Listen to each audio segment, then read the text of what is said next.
com a carne da gente.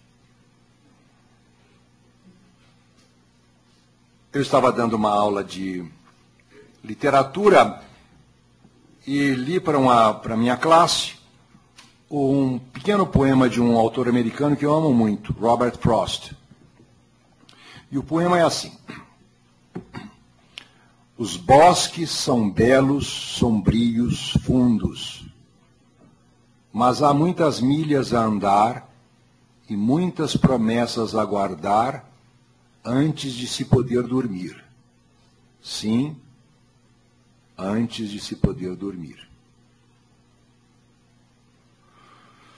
Aí eu repeti: os bosques são belos, sombrios, fundos, mas há muitas milhas a andar e muitas promessas a guardar antes de se poder dormir. Sim, antes de se poder dormir. Quando eu terminei a leitura pela segunda vez, eu ouvi o soluço de uma jovem e ela chorava. E eu não entendi, pensei que ela estava com algum problema. Então eu disse: o que está acontecendo? Ela disse: esse poema me deu uma nostalgia, uma tristeza que eu não consigo explicar. E eu não posso deixar de chorar, eu tenho que deixar de chorar. Aí eu pergunto a ela: mas o que foi que no poema causou a você essa tristeza? Ela disse: eu não sei, só sei que o poema me causou essa tristeza. O poema era escrito com sangue, estava ligado com o corpo dela, com o sangue dela, e é por isso que ela chorou. A poeta americana, também americana, Emily Dickinson, uma mulher solitária, passou a vida inteira só na cidadezinha dela, sozinha. Lindos os poemas dela. Escrevendo para um amigo, ela disse o seguinte: quando eu leio um texto e eu me sinto tão fria que nenhum cobertor é capaz de me esquentar, sei que estou lendo poesia.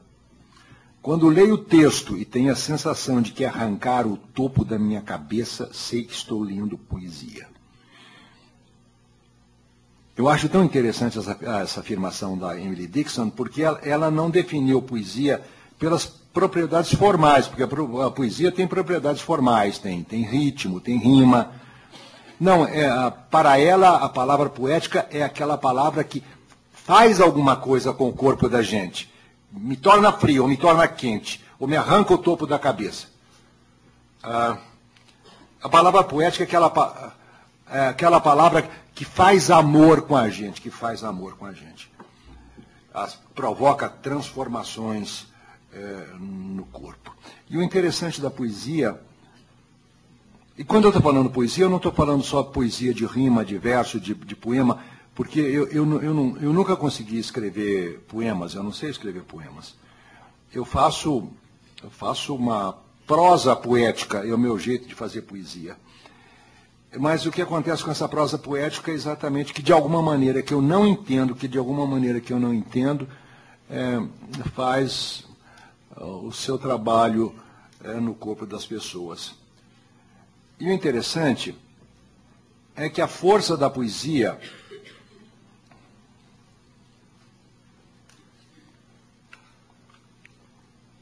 Fernando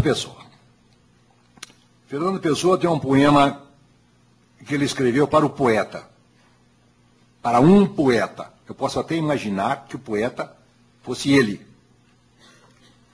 Ele diz assim: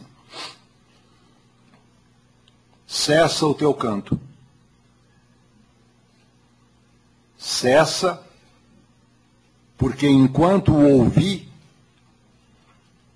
ouvia uma outra voz, como que vindo nos interstícios do brando encanto com que o teu canto vinha até nós.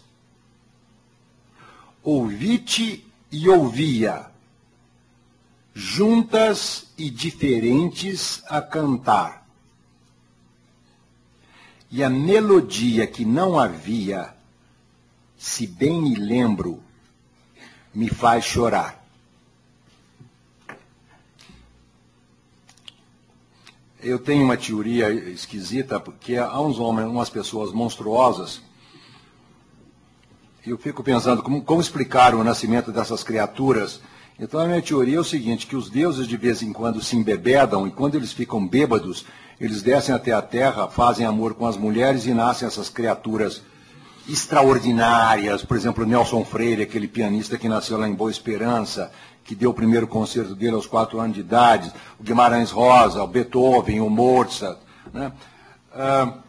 O Fernando Pessoa, porque nesses curtos versos que eu li para vocês, que eu recitei para vocês, ele explica a magia da poesia. Ele está dizendo para o poeta, olha, cessa o teu canto.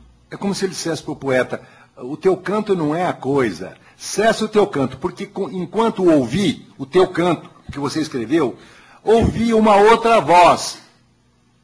Que voz? Não é a voz do canto, é uma outra voz, como que vindo nos interstícios, nos buracos, nos interstícios do brando encanto com que teu canto vinha até nós.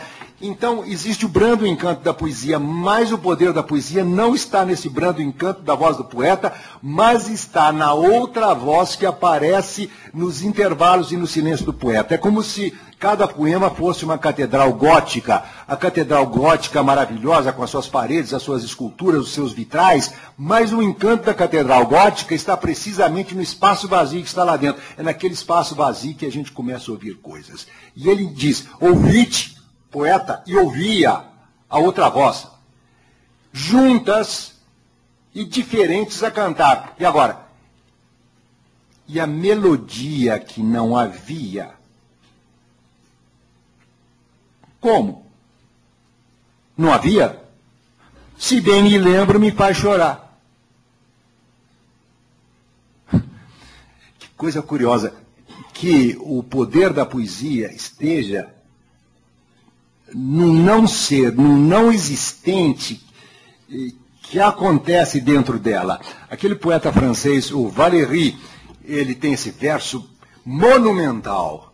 Que seria de nós sem o socorro das coisas que não existem? Agora vocês vejam, o Fernando Pessoa diz que o que ele ouviu que fez chorar não foi uma palavra, foi uma música. O encanto da poesia está precisamente na música. Toda fala tem essas duas partes. Tem a letra e tem a música. Mas a verdade da poesia está precisamente na música. Isso é tão verdadeiro para a fala cotidiana. Vou dar um exemplo bem banal para vocês. O marido pergunta para a mulher, onde é que está a chave do carro? Onde é que está a chave do carro? As mesmas palavras foram faladas, mas a relação que elas estabelecem é determinada pela música. Na primeira vez é uma música dura e na segunda vez é uma música suave.